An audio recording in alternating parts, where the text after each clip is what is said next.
Hello everyone, welcome back to the channel. And today we will discuss the important questions of this chapter, Attitude and the Social Cognition. हम इसका chapter complete कर चुके हैं और chapter complete करने के बाद अब हम कुछ इसके इंपॉर्टेंट क्वेश्चंस को डिस्कस करेंगे जो आपके बोर्ड्स में बहुत ज़्यादा इंपॉर्टेंट है। तो आइए कुछ क्वेश्चंस को देख लेते हैं। Okay, now the first question is, what are the sources of prejudice explained with the help of an example? Okay, now what is the meaning of prejudice. मैंने आपको लास्ट लेक्चर में भी एक्सप्लेन किया था प्रेजुडाइज का मतलब क्या होता है। देखो, प्रेजुडाइज का मतलब होता है प्री जजमेंट, है ना। यानी किसी इंसान या किसी ग्रुप के बारे में पहले से बना हुआ एक आपका नेगेटिव थॉट प्रोसेस, राइट। तो उसको हम बिना किसी हमें हमें तो रियलिटी नहीं मालूम है, बट हम बना लेते हैं ना। जैसे कि मान लो किसी ने ये कह दिया कि सभी टीनेजर्स इररिस्पॉन्सिबल होते हैं, है ना। तो ये पहले से बनाई हुई एक गलत जनरलाइजेशन है, इसे हम क्या कहते हैं, प्रेजुडाइज। तो आपको बोर्ड में किस तरीके से क्वेश्चन पूछ सकता है, आपको या तो सिंपल पूछेगा या फिर केस स्टडी में भी पूछ सकता है कोई सिनेरियो देकर।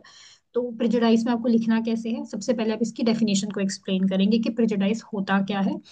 फिर प्रेजुडाइज के सोर्सेस क्या हैं। तो प्रेजुडाइज के सोर्सेज क्या है आपके learning, stereotypes, in group and out group biases and social and economic competition. ठीक है, तो आपको ये सारी चीजें मेंशन करनी पड़ेंगी। दूसरी बात, आपको इसके एग्जाम्पल भी देने पड़ेंगे। ठीक है, जैसे लर्निंग में आप एग्जाम्पल दे सकते हैं कि पेरेंट्स बार बार बोल रहे हैं कि माइग्रेंट्स डेंजरस होते हैं, तो बच्चा उसे अडॉप्ट कर लेता है कि हाँ, जो मेरी मम्मी ने बोला वो ठीक होगा। फिर आता है आपका स्टीरियोटाइप्स, बिलीव करना है कि वुमेन्स बहुत ज्यादा इमोशनल होती हैं, तो रूढ़िवादी सोच हो गई। फिर आता है इन ग्रुप और आउट ग्रुप बायसेस, मतलब कि student from one school assume student from other another, मतलब कि अनदर स्कूल आर एरोगेंट, कि मतलब कि हमारे स्कूल के बच्चे तो बहुत अच्छे हैं, इस स्कूल के बच्चे ही अच्छे नहीं है। Fourth point, social and economic आपका कंपटीशन, की ब्लेम करना माइनॉरिटी ग्रुप को कि taking all the jobs during the unemployment. तो ये है आपका एक बेसिक क्वेश्चन। देखो, जब आप क्वेश्चन को इस फॉर्मेट में एक्सप्लेन करोगे you will get the good marks. दूसरा क्वेश्चन है आपका, explain any four strategies for reducing, preventing and prejudicing. देखो, वो कह रहे हैं कि चार ऐसी स्ट्रैटेजीज बताइए जिससे आप रिड्यूस कर सकते हो और प्रिवेंट कर सकते हो प्रिजुडाइज को। देखो, एजुकेशन और अवेयरनेस सबसे पहला पॉइंट। ठीक है, क्योंकि यूनिटी स्कूल्स में यूनिटी और डाइवर्सिटी के प्रोग्राम्स होंगे तो स्टूडेंट सीख लेगा वहां से। फिर है आपका इंटर ग्रुप कॉन्टैक्ट, जब दो हॉस्टाइल या अलग अलग ग्रुप के लोग इक्वल स्टेटस पर कोऑपरेटिव टास्क करें, इंटरैक्ट करते हैं। तीसरी बात है आपका legislature and the social policies, मतलब कि गवर्नमेंट लॉज और पॉलिसीज पर प्रेजुडाइज कम करने में मदद मिलती है क्योंकि वो डिस्क्रिमिनेशन को इलीगली पनिशेबल बनाती है।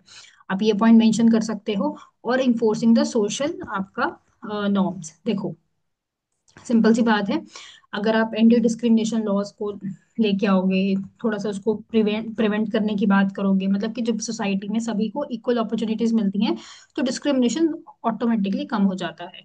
तो एग्जांपल के तौर पे हम mixed housing societies, inclusive schools, reservation policies, इन सब के ऊपर आप बात करके क्वेश्चन को लिख सकते हो। Again you have to write the example as well. तो ट्राई कीजिए कि आप फ्लो चार्ट में क्वेश्चन को लिखिए। ठीक है, थोड़ा सा फ्लो चार्ट बनाइए फिर उसको नीचे एक्सप्लेन कर दो, इससे क्योंकि टीचर को लगेगा कि हाँ, इसकी बेसिक पॉइंट्स में बहुत ज्यादा क्लैरिटी है। दूसरी बात है, आपका नेक्स्ट क्वेश्चन आता है, what is the attribution. Okay, so what is attribution and explain the errors in the attribution. ये क्वेश्चन भी आपसे पूछा जा सकता है कि भाई एट्रीब्यूशन क्या होता है। देखो, एट्रीब्यूशन एक ऐसा प्रोसेस है जो हमें, मतलब लोगों, ये लगा लो कि किसी इंसान के बिहेवियर के पीछे का कारण ढूंढना कि भाई क्यों है ऐसा, है ना। In short, why did this person do this. हम कहते हैं ना कि यार ये फेल हो गया। तो if a student fail in exam तो हम सोचते हैं ना, क्या वो लेजी था, या तो इंटरनल कॉज होगा या फिर कोई एक्सटर्नल कॉज होगा। इंटरनल होगा कि उसको कुछ मन में चल रहा है या उसको कुछ इंटरनली प्रॉब्लम है। एक्सटर्नल या तो ये होगा कि या तो पेपर बहुत टफ था। तो इसके टाइप्स पे हम मेंशन करेंगे। फंडामेंटल एट्रीब्यूशन क्या होता है, इस एरर में हमें दूसरों के बिहेवियर को समझाते हैं, मतलब कि इंटरनल कॉज क्या है, हम उसको ज्यादा महत्व देते हैं, या इंटरनल कॉज क्या है ना। तो एग्जाम्पल के तौर पे आप ऐसे भी समझा सकते हो कि if someone cuts your lane while driving, तो you find that he is might be a careless और he is a stupid driver, तो ये इंटरनल कॉज है। But may his mother is in the hospital, ऐसा भी तो हो सकता है, he is that is why he is rushing. तो ये एक्सटर्नल कॉज है जो हम इग्नोर कर देते हैं। तो ये फंडामेंटल एट्रीब्यूशंस है। हमें बस इतना लगता है कि ऐसा बेवकूफ है, गाड़ी इसको गाड़ी चलानी भी नहीं आती, बट हो सकता है कि is there any something serious, that is why he is driving like this. फिर आता है आपका सेल्फ सर्विसिंग सर्विंग बायस, मतलब कि इस एरर में हमें अपने बिहेवियर को एक्सप्लेन करते समय सक्सेस या फिर फेलियर, यानी कि सक्सेस का क्रेडिट खुद को दे देते हैं, ये तो इंटरनल हो गया। फेलियर का ब्लेम सिचुएशन पे डाल देते हैं। तो it protects our self esteem.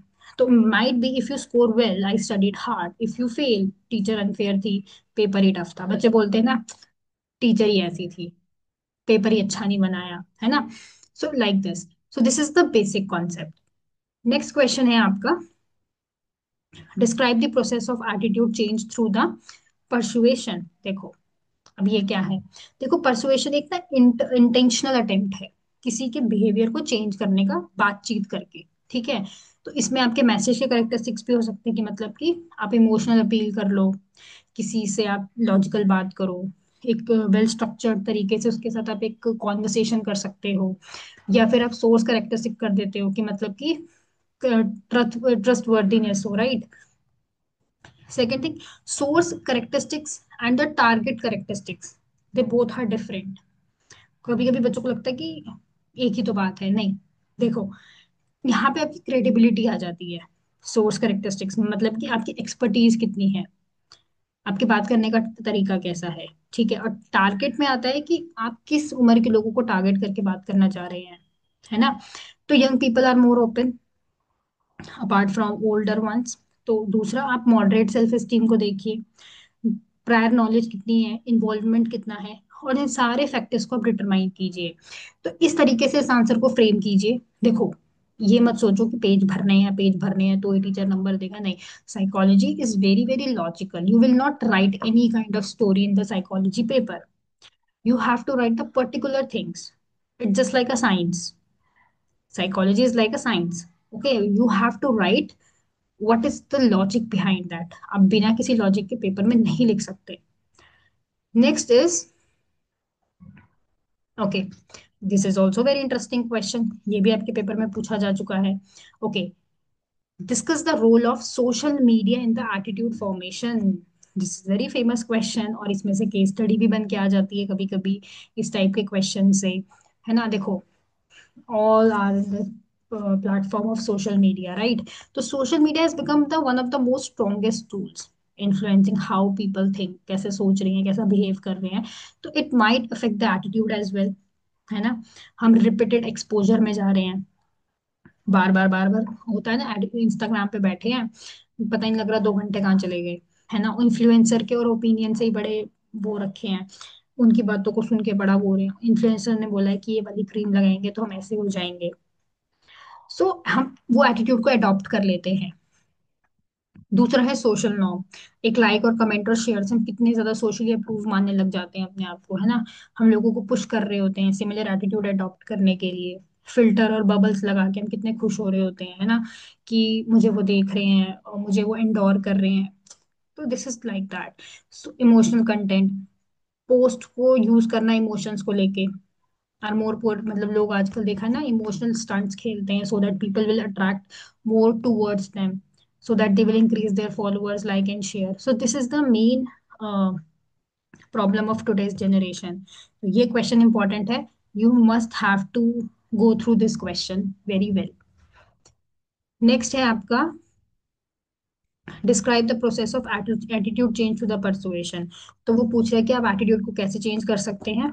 Already I told you, message के करेक्टरिस्टिक्स से, सोशल करेक्टरिस्टिक्स से, और टारगेट के करेक्टरिस्टिक्स से। ठीक है। तो ये आपके बेसिक क्वेश्चंस हैं, और हाँ, मैंने लास्ट में आपके लिए कुछ ऐसे क्वेश्चंस को मेंशन किया है जिनके बहुत ज्यादा हाई चांसेस हैं कि वो आएंगे आने वाले पेपर में। तो प्रेजुडाइज क्या होता है, कर्नल ट्रूथ ऑफ हाइपोथेसिस क्या है, ट्राई कंपोनेंट मॉडल एटीट्यूड क्या है, हेडर स्नेव थ्योरी क्या है, इंप्रेशन फॉर्मेशन फैक्टर्स क्या है, परसुएशन, सोशल लूफिंग क्या है, जो इंडियन स्टडी की है बाय सिन्हा ने, स्ट्रैटेजीज क्या है रिड्यूस करने की प्रेजुडाइज को, स्टीरियोटाइप का डेफिनेशन, एग्जाम्पल, और एटीट्यूड बिहेवियर की कंसिस्टेंसी। तो ये वो क्वेश्चंस हैं जो आपको हो सकता है कि आपको पेपर में मिले। ठीक है। और हो क्या सकता है, इन्हीं में से क्वेश्चंस आएंगे आपके, I will give you the confirmation. ठीक है, तो आपको इन क्वेश्चंस को अच्छे से गो थ्रू करना है. If you have any doubt और any something, you can write on the comment box. I will definitely pick your doubt and try to solve it. So thank you for joining my lecture. In the next video, we will start the next chapter and the last chapter of the psychology. That is the chapter number 7. ठीक है, तो मिलते हैं next video में with the new chapter. Bye everyone.